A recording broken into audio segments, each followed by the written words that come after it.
Hey there, welcome back to another review. This time it is of the Belko Experiment, which I know on Wikipedia it says 2016, but I think for the majority of people they would say this came out in 2017. Directed by Greg McLean, or McLean, I'm not sure how you pronounce the last name. It's the same guy who directed Wolf Creek, which I'm not a big fan of, but he also directed Rogue, about a killer crocodile, saltwater crocodile, with Rhoda Mitchell and Sam Worthington. That's a pretty damn good flick. He also did this film I haven't seen, but it's called The Darkness with Kevin Bacon. And this is written and produced by James Gunn, who wrote the Dawn of the Dead remake, who directed Slither, as well as the two Guardians of the Galaxy films. And this is a film sent to me by a user named Jillian. And they didn't ask for a review, but I figured it's the least I can do for the nice gifts that were sent to me. The Belko Experiment, the plot is very simple because it says it right there. Office Space meets Battle Royale. And overall, I liked the film. It is bloody. It's a pretty short movie. It's only an hour and 20-some minutes. The cast do a good job. You have this lead guy that I don't know what else he's been in, but he's pretty decent. John Gallagher Jr. He does fine. I really have no problems with the guy because he's playing a character who's very level-headed, who cares about other people, and the actor pulled off very decent performance. You have Tony Goldwyn from Patrick Swayze's Ghost, Friday the 13th Part 6, The Last House on the Left remake. He's the boss of this company who sort of becomes our, I would say, our villain by the end of the movie. You also have John C. McGinley, which if you look up this actor, you have seen him in quite a few films, whether it be Dick Carter with Sylvester Stallone, Highlander 2, I think he was in Wagons East or something with John Candy. What was the other one? Oh, On Deadly Ground with Steven Seagal. If you look this guy up and see his face, it's like, oh, I recognize that guy. Michael Rooker is in a small role as one of the maintenance workers. Takes place in Colombia. A bunch of workers go into work one day. They work for this company named Belko, and on the intercom someone says that you gotta kill 2 people in half an hour or a bunch of people will die. The doors and the shutters all close. They can't get through. Even if you try a blowtorch, it won't even melt the metal. They think, okay, this is a prank. Is someone hacking into our system? Someone fucking with us? And then people, after that half hour, die because they have this little explosive at the back of their heads. There's some nice practical effects. They look at the remains of a person. You see like the little flap of skin on the back of their head and some of the stuff that happens. Someone gets an axe to the face in the third act. Again, some nice practical, gory effects. Definitely bloody movie. Like I said, the cast do a good job. It's a short enough movie that it goes at a pretty consistent pace. I would say my problem with the film, I felt it lost steam by the time I got to the third act. And I'll get into spoilers in a bit, but I thought by the third act it lost a little bit of steam, and then the ending of the film was kind of not downbeat, but it's kind of leaving room for maybe a sequel that will probably never happen. Although I did not think there'd be like fucking 15 Wrong Turn films or where the fuck they're on, let alone Joyride 2 and Joyride 3, and there's probably a fucking Joyride 4 for all I know. I know there's a 2 and a 3. So you never know. Maybe there'll be like some direct-to-video sequel. So again, loses steam by the third act. I'll explain why in a bit. And like I said, the lead guy is fine. I know this sounds stupid, but it would have been neat to see a recognizable face as the lead. For example, if Michael Rooker was the lead, I think that would be really cool and different, because Michael Rooker rarely gets to play that kind of role. Or even Tony Goldwyn, if he was the lead. That would have been interesting. So yeah, I would have appreciated a more recognizable face for the lead of the film, just for personal preference. But again, the guy, John Gallagher Jr., he did fine. He did not do a bad job. His character's not meant to have a presence, because he's meant to be an everyday guy. But for this crazy situation, more of like a fun, as it says, trying to be a slaughter fest. I just would have. If I was to make the same film, I would have put some other person in the lead, with at least a little bit more presence by the end of the flick. But still, the good chunk of the film is interesting to see where this story is going to go. Again, the lead guy is trying to do the best that he can. He's like, hey, well, he tries to take the bomb out. He's warned, if you take the bomb out, we're going to kill you. He tries to put banners up on top of the building, but he's shot at and says, if you do it anymore, we're going to shoot you, or we're going to blow your brains out with the bomb. And then certain things happen, and things ratchet up more and more as the movie goes along. And there's some decent bits of humor. You have two guys. One of them thinks he thinks it's chemicals in the water and making him see this shit. So he starts getting rid of all the water coolers. And the other guy gets pissed, like, why are you dropping on the floor? It's going to get moldy. You have some random scenes that I'm like, huh? Like this random shot where it cuts to the outside and a dog is peeing on a fence. I don't know why. I guess just because. The beginning of the film, you're introduced to the cast of characters. Our lead guy, like I say, he's level-headed, easygoing. Then his girlfriend. You have this woman who it's her first day in the job, and most of the film she's hiding throughout what's going on. You have Tony Goldwyn, who at first is a nice guy, and he's a nice boss, and he's trying to do the best that he can, but then becomes more villainous as the movie goes along. Michael Rooker, who I thought was very underused. That was definitely one of the most disappointing parts of the film, is the usage of Michael Rooker, or almost the non-usage of him. I mean, he's on the back of the fucking Blu-ray, but he's barely in the movie. You also have John C. McGinley, who seems like he's a nice guy. He's always smiling, but you know there's something else going on with him. And I guess I'm going to get into spoilers starting right now, for those who don't want to hear more. Because as the movie's going, another thing that was pretty cool is seeing the Orion Pictures logo up here at the beginning of the film. That old school do-do-do-do-do-do-ba-da. I'm like, wow, this takes me back to films like RoboCop, you know, Orion Pictures. It's just crazy that a new film came out with their logo in front of it. And it's not like a brand new thing they did. It is the old school Orion Pictures logo. That was pretty cool.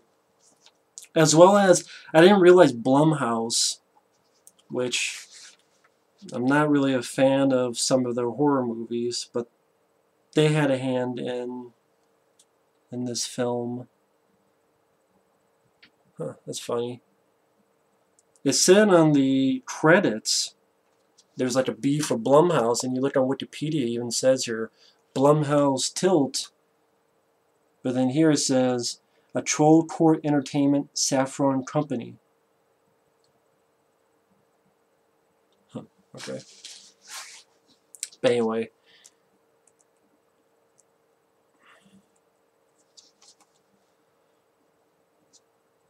Again, it's nice that it starts ratcheting things up. Didn't get more into spoilers.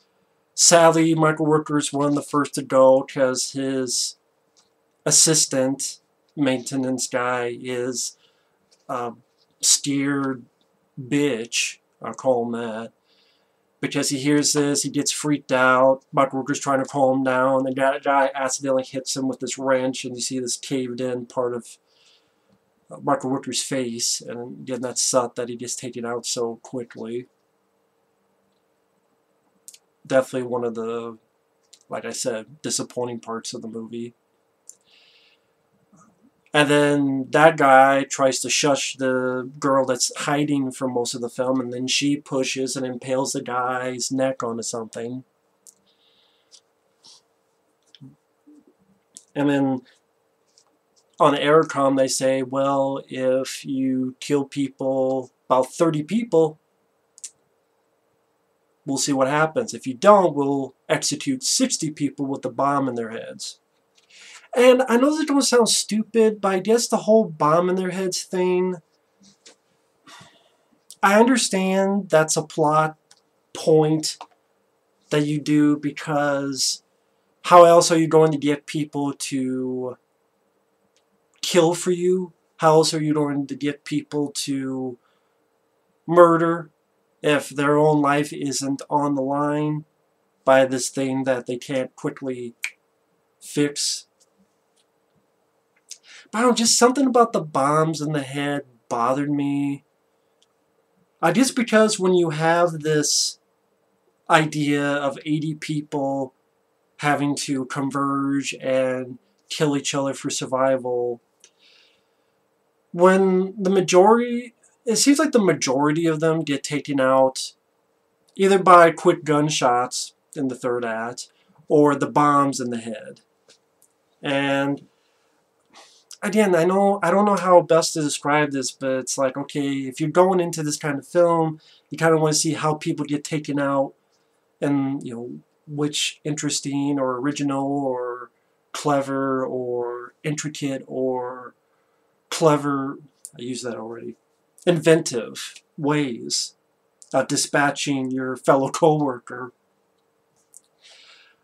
But here, a good some of them get their heads blown up, or at least part of it blown up.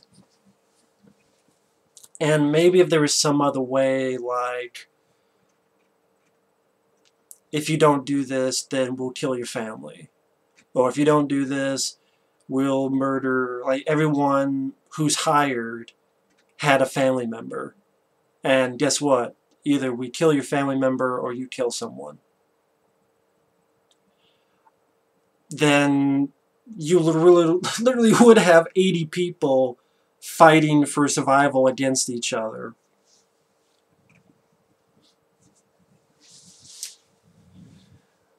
But again, I don't know how the best way to write that kind of idea. I know it won't bother anybody else, but again, it's hard for me to put in the words, so if I'll just keep bubbling and mumbling about it. And the thing with the third act, it's when Tony Goldwyn, John C. McGinley, and a few others get guns, and they get everyone into this lobby, and they're kind of picking each person off one by one. I just felt it lost a little bit of steam, because I guess because the good chunk of it is this build-up, what's going to happen next, a bit of fun, because they can only do what they can find, whether it be if they can find a knife, or a tape dispenser, or an axe, or whatever sort, a wrench. Well, here, okay, we have guns and shooting. I don't know, just, it's not meant to be fun, but at the same time, it just kind of like, okay, it's just running around. A couple people get shot. This is after one woman turns the lights off. And after that, one person throws a Molotov cocktail. John C. McGinley gets an axe to the face, which is a good effect. The girlfriend gets shot. And then it's the lead guy and Tony Goldwyn in this scuffle. And this shot here, where he kills Tony Goldwyn with the tape dispenser.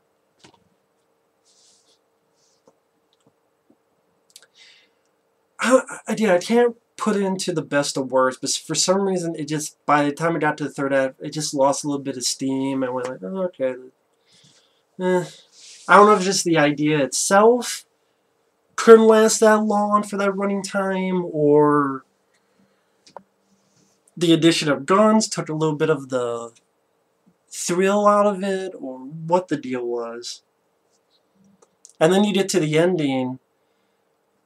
One guy, the guy who thought it was the water coolers were laced with chemicals, he had collected these bombs that he collected out of the dead people's necks and heads. And the lead guy saw that and grabbed this batch. And when he's the last guy survived after killing Tony Goldwyn, he just brought to Greg Henry, who's been in Slither, Just Before Dawn, and many other movies, and he was the voice on the intercom. And the lead guy tells him, hey, guess what? All you guys, including you, have bombs because I've been touching them and put these little pellets of bombs in them. And he goes to the switch and starts all the bombs and kills some of them, takes a machine gun, shoots the others, shoots Greg Henry, comes out, okay, he survived. Then it pulls back and it's about 30 TV strains of other experiments that have happened, and they're lone survivor. And then that just brings more confusion and questions, and I didn't find it satisfying. Because, yeah, for one, usually in a movie, I like to have a movie where the story actually ends. Unless you do it well, like John Carpenter, you give a good question mark. But for the most part, I want a story to have an ending. Number two, I'm thinking, so wait a minute. Did these other people also kill their voice, the intercom voice, and their soldiers too? Or is this guy the only guy who killed the soldiers and the guy who was the voice on the intercom? Like, did they have a crazy person that took the bombs out and put the bombs in other people? Or is he the only one that killed the soldier? Like, isn't that some significance that he killed the soldiers and that? Or is it not a significance? Did it mean anything that the lead guy did that to the soldiers and Greg Henry? Or did it not mean anything? And then this voice goes,